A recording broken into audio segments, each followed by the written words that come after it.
Naam, mwana ukuu wa Mwafrika, hiki kinachoendelea huko Mashariki ya Kati, vita vilivyoko kati ya Israeli na Irani. Hii ni baada ya Israeli kuanzisha mashambulizi katika miji ya Irani. Irani naye akaendelea kunyesha mvua ya makombora mengi kama mvua na kusababisha miji kama mji wa kibiashara wa Haifa uko Israeli basi kuchapika vibaya mno. Lakini pia shughuli unaambiwa katika miji ya Tel Avivu, shughuli hizi zilikuwa zimesimama mpaka sasa, pamoja na miji mingine miji mitano zaidi. Lakini nikupe taarifa fulani hapa ambayo inasema Marekani yaagiza kuondolewa kwa wafanyakazi wasio wa lazima katika ubalozi wake huko Israeli.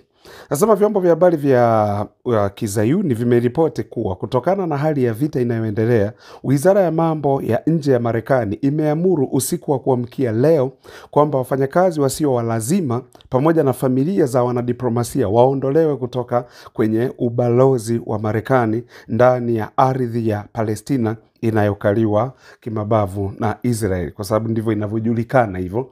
Inajulikana mwanzo wa Israeli walikuja ulikuwa ni mwaka gani? Walianza kujiita taifa mwaka gani? 1946. Ukiachilia mbali kutokana na historia hizo ambazo ziko kwenye Biblia kuwa wao wanasema sasa ndio tumerudi nyumbani kwetu. Sasa ndio maana tukauliza swali, hivi kila mtu akiamua kurudi kwao, hata Marekani pale wanatakiwa waondoke, kwa sababu pale ni ile ardhi ilikuwa ni ya Red Indians. Lakini tuachane na hayo, wao wanasema ni ahadi ya Mungu kuwa watarudi kwao katika taifa lao, na taifa lao wameroketi ambapo ni Mashariki ya Kati. Kwa hiyo tuachane nayo, lakini hatua hii ya dharura inaonyesha wazi namna Marekani inavyotambua uzito wa mashambulizi ya Irani na hali tete ya usalama kwa wanaowategemea Wayahudi. Ni ishara ya taharuki inayozidi kushamiri hata miongoni mwa wale waliokuwa wakijiaminisha kuwa salama kupitia ulinzi wa Marekani.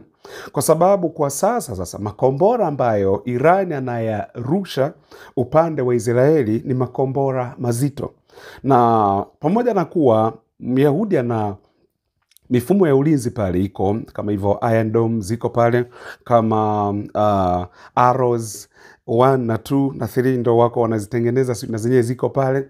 Kuna mfumo mwingine wa ulinzi unaitwa David Sling na wenyewe uko pale, ukiachilia mbali mifumo ya ulinzi ambayo wamepewa na mataifa ya magharibi, kwa sababu kwenye hivi vita kuna watu wamekuja kusema tunasimama upande wa Israeli, akiwepo Ufaransa, akiwepo Mwingereza, yakiwepo na mataifa ya NATO. Nitakuja kukuambia vizuri zaidi. Lakini kwa mara nyingine uhalisia wa kijiografia wa kisiasa unalazimisha hata mabwana wa utawala wa Kizayuni kuchukua hatua za kukimbia, kwa sababu umma sasa huko unadanganywa kwa namna hiyo kuwa mashambulizi, Irani anaendelea kushambuliwa. Kwa hiyo matokeo yake yako hivyo. Kwa hivi vita kote kuna mashambulizi. Hata Irani pia, mnakumbuka the way ambavyo viongozi wa Irani hivi tunavyoongea mpaka sasa ni viongozi 20 wamekwisha kuuawa. Na hii ilikuwa iko well coordinated na Marekani. Naomba unifuatilie vizuri. Ilikuwa iko well organized hii operation. Na ndio maana Donald Trump alipowavuta Irani, kosa walilolifanya Irani kuingia kwenye mazungumzo ya nyuklia na Donald Trump, kwa sababu ukumbuke Ijumaa ndipo walipovamia. Ijumaa ndipo walipoanza kushambulia Irani, lakini wakati huo walikuwa wako kwenye makubaliano ya nyuklia, makubaliano ambayo yangekuwa ni ya 6, ambapo sasa kwenye haya makubaliano Donald Trump alisema kuwa nimeizuia Israeli isishambulie Irani kwa sababu tusipofikia kwenye uamuzi mzuri manake sintaweza kuizuia tena. Hii ikawafanya Irani wakajisahau, na walipojisahau wale viongozi, manake kama kusingekuwa na hilo, kama kusingekuwa na kudanganywa kwa namna hiyo ambapo Wajemi wamedanganywa katika hali kama hiyo, manake viongozi waliouawa wangekuwa wamejificha huko kwenye mabanka. lakini viongozi hao walikuwa wako tu huku kwenye magorofa huku wanaendelea. Ndio maana unaona aliuawa yule kiongozi mkuu wa jeshi hili la Kiislamu la mapinduzi ya Kiislamu IRGC, alikuwa anaitwa Hossein Salami, ameuawa. Alafu baadaye akateuliwa general mwingine, naye hata masaa 48 hayajaisha naye wameweza kumuua. Hii inaonyesha nini? Hii inamaanisha kuwa ndani ya taifa la Irani kuna usaliti mkubwa sana sana sana. Ukiachilia mbali mataifa haya ambayo ni mataifa ya Kiarabu, lakini yamekubali kutumika na watu wa magharibi. Ukiachilia mbali kama hivyo Oman, Kuwait, ukiangalia hii Qatar, Umoja wa Kiarabu, hizi falme za Kiarabu, haya ni mataifa yanayotumika na watu wa magharibi. Ndio maana tunaambiwa kuwa taarifa ni Uingereza, Ufaransa, ilikuwa ni pamoja na Marekani, kwa kutumia anga la Iraki, na Iraki yenyewe iko hapo, maana na wenyewe hawa ni wasaliti. Ndio maana juzi Iraki hawa wakawa wameomba Irani isishambulie kambi za jeshi la Marekani zilizoko ndani ya Iraki. Unashangaa, Iraki anaombaje kambi za Marekani zisishambuliwe? Hawa wote ni wasaliti hawa. Kwa hiyo manake huyu yeye Mwajemi pale yuko mwenyewe tu, na yuko namna hiyo. Kwa hiyo taarifa ni kuwa za kiintelijensia zilikusanywa na hawa watu, lakini ikiwa ni pamoja na NATO walizikusanya taarifa za kiintelijensia. Ndege za kiintelijensia zilikuwa zinaruka juu ya Irani, hasa kuchunguza na mambo kadha wa kadha, na mwisho wa siku hizi taarifa wakawapa Mossad. Mossad ndio wamekuja kuzitumia kuweza kuilipua Irani au kuweza kuishambulia Iran au Wajemi hao. Kwa hiyo hilo liko namna hiyo. Hii kimaanisha nini? Hii kimaanisha kuwa Myahudi mwenyewe peke yake asingeweza. Muziki wa Irani ni muziki mkubwa mno, kwa sababu mpaka hapa, pamoja na kuwa Irani kasimama mwenyewe tofauti na Israeli, kwa sababu Israeli NATO yote iko upande wa Israeli. Marekani ndio usiseme ndio baba yake, na mipango yote hii, hata kama Marekani juzi anasema kuwa yeye hajahusika, lakini sio mkweli. Marekani anadanganya watu, lakini ukweli Marekani amehusika pakubwa sana katika operation hii ambayo Myahudi ameifanya. Kwa hiyo ndio maana ukuta mataifa yote, ikiwa ni pamoja na mataifa ya Kiarabu, yote yako kinyume na Irani. Haya, ukija ya mataifa ya NATO, ndio bana. Kwa hata hivyo bado apongezwe sana Irani, bado ni mwanaume, kwa sababu watu wote wakae kinyume na wewe, bado unaendelea kupambana. Ingawa ana washirika, lakini washirika hawa sio wale wa moja kwa moja wanaojiingeji kama ambavyo wanajiingeji upande wa Israeli, kwa sababu upande wa Israeli Marekani yuko full ball, Mjerumani yuko hapo, Mwingereza yuko hapo, Faransa yuko hapo, na mataifa mengine ya Kiarabu ambayo yamemruhusu atumie anga lake kuweza kuishambulia Irani. Lakini Irani yeye ana washirika kama vile Urusi, kama China, lakini Pakistan pia na wao wanasimama upande wa Irani, jambo ambalo Marekani wameilaumu Pakistan. Kwa nini Pakistan, China na Urusi, kwa nini wasimame upande wa Irani? Sijui walitaka wasimamie wapi sasa. Kwa hiyo hilo jambo, ndugu zangu, ni liko hivyo. Ndio maana hawa viongozi 20 wa Irani wameweza kuuliwa na utawala wa Israeli na chini ya waziri mkuu Benjamin Netanyahu, waziri mkuu wa Israeli. Na ndio maana sasa hivi umeona wanasema maisha ya Khamenei Ayatollah yako mikononi mwao. Saa yoyote wakitaka kumuua wanaweza wakamuua. Na hili tunaweza kuliamini kwa sababu kama mshauri wa karibu, maana miongoni mwa waliouawa ni mshauri wa karibu wa Ayatollah Khamenei ameweza kuuawa. Sasa yeye usalama wake ukoje? Uko namna gani usalama wa Ayatollah? Ni kwa sababu ndani ya Irani, mpaka unaambiwa ndani ya serikali ya Irani kuna wasaliti wako ndani.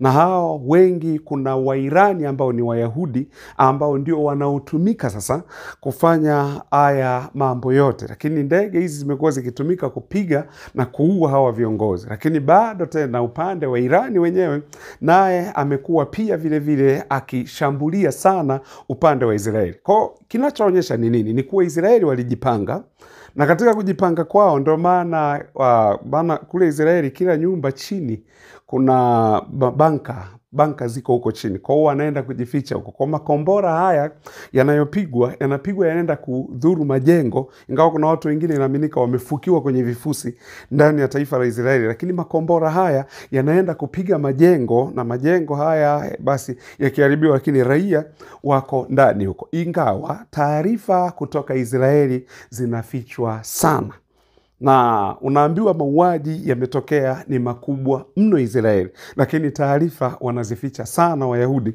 kwa sababu wanajua ni nini wanachokifanya au ni nini wanachokitenda. Kwa hiyo ndugu zangu, ndiyo yanayoendelea.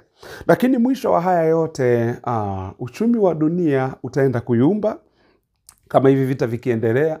Ndio maana nilipenda ambavyo Trump na Putin walikuwa wanawasiliana kutaka kuhakikisha kuwa hii migogoro inaisha, kwa sababu sasa uongozi au utawala huu wa Khamenei Ayatollah uko katika mashaka makubwa, upo katika wasiwasi, kwa sababu kama viongozi wote wale wa ngazi za juu wote wameweza kuuliwa, je, yeye watashindwa kumfikia?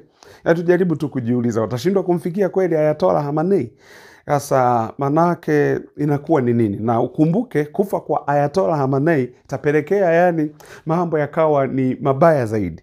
Lakini kwa nini viongozi wa Irani wameuawa, alafu upande wa Israeli hatusikii? Kiongozi ni mmoja tu ambaye walisema ni mkuu wa ujasusi wa Israeli ndio aliuawa, ndio taarifa hizo zilikuwa zimetoka. Sasa kwa nini huku wanauawa lakini kule hawauawi? Inaonekana Israeli walikuwa wamejipanga muda mrefu. Kosa la Irani ni kuamini eti mazungumzo yatafanya kazi. Ndio kosa kubwa la Mwajemi alilolifanya, ndugu zanguni. Hiyo tusifumbe macho. Kosa kubwa la Mwajemi alilolifanya ni kumwamini Donald Trump katika mazungumzo. Kumbe wao huku wanapanga mipango. Kwa hawa wamejisahau, wako tu wanaendelea na maisha yao. Ndege zimekuja zimewapitia wote hawa viongozi 20, wakiwemo wanasayansi 9. Maana wanasayansi kwa sababu wanasema Israeli wao wamesema tunataka tuhakikishe uwezo wa Irani kurutubisha madini ya uranium umepotea kabisa, ili wasiweze kutengeneza nyuklia. Na umeona Israeli wanasema taarifa zetu za kijasusi zimeona au zimeonelea kuwa kuna silaha za nyuklia ambazo zilikuwa zipelekwe huko kwa Wahuthi huko Yemen. Kwa hivyo. Lakini mwisho wa siku tunatamani amani iwepo, kwa sababu vita ni vibaya, na vita hii inapelekea nataka kusababisha vita vya 3 vya dunia. Ni mbaya na uchumi utaenda kushuka sana. Kitu tungetamani kuwe na amani. Lakini kwa nini Myahudi afanye vile? Kwa nini atoke huko alikotoka aende kwenda kuvamia taifa la watu? Kwa nini aingie pale wakati wako kwenye mazungumzo? Si mko kwenye mazungumzo, mnazungumza. Ndio maana nimekuambia kosa Mwajemi alilolifanya ni kuamini Marekani. Manyang'au sio wa kuamini. Bwana Mwajemi naye kwa nini sasa? Kwa nini mlimwamini Donald Trump? Maongezi hayo hapa si mazungumzo ya amani kupatikane, hamna kitu hapo. Hapo si mimi nisemeje, lakini ndugu zangu tuendelee kuiombea dunia. Dunia amani hakuna. Na amani hiyo haiwezi kupatikana kwa vita. Vita vitaleta madhara zaidi, vita vitaleta kuporomoka kwa uchumi. Angalieni, fuatilieni vita vya kwanza vya dunia, vita vya pili vya dunia. Na sasa tunaingia kwenye vita vya 3 vya dunia. Tungetamani dunia iwe mahali salama pa kuishi, lakini tunafanyaje sasa? Ndio hivyo, ila Israeli inapigika. Tulikuwa tunaamini Israeli haiwezi kupigwa, lakini Israeli inapigika. Israeli haikupiga maeneo mengine. Tunajua hiyo nini? Kwa sababu ndivyo aminishwa, tumetengenezwa hivyo kuwa Israeli akitaka kumpiga yote duniani anaweza kumpiga, lakini yeye kumpiga ni ngumu. Ila kwa sasa Israeli inapondwa, inapigika kwa sasa Israeli. Asanteni wana Hukumu Afrika.